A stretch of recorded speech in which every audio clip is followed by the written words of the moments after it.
Squeegee pressure is not adjustable on the CT50. The lever lowers the squeegee assembly with the proper deflection angle for water pickup. However, it is important to periodically check your squeegee for wear and damage and to ensure proper installation. If your squeegee blades are worn or damaged, like this one, they might need to be replaced.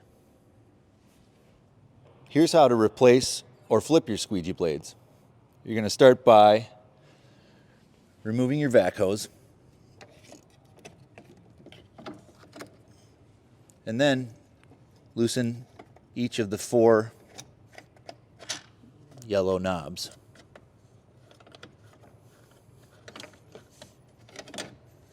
Then you have your squeegee assembly free, and you can take it and remove your blades.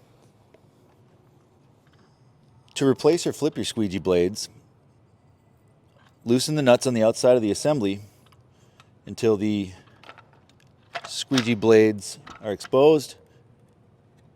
Remove from the tabs, and if you're flipping the squeegee, you want to make sure that the front edge that is worn now becomes the back. To reinstall your squeegee blade, you simply put the squeegee back over the tabs and tighten the knobs at the end. If you're replacing your squeegee blade, you'll want to make sure you have the red Linotex squeegee for your CT50.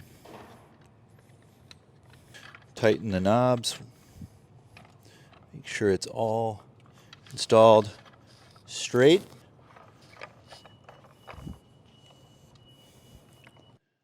Then once you have your squeegee blades installed, you'll want to put the squeegee assembly back on your CT50. Tighten the yellow knobs and reinstall your vacuum hose like that.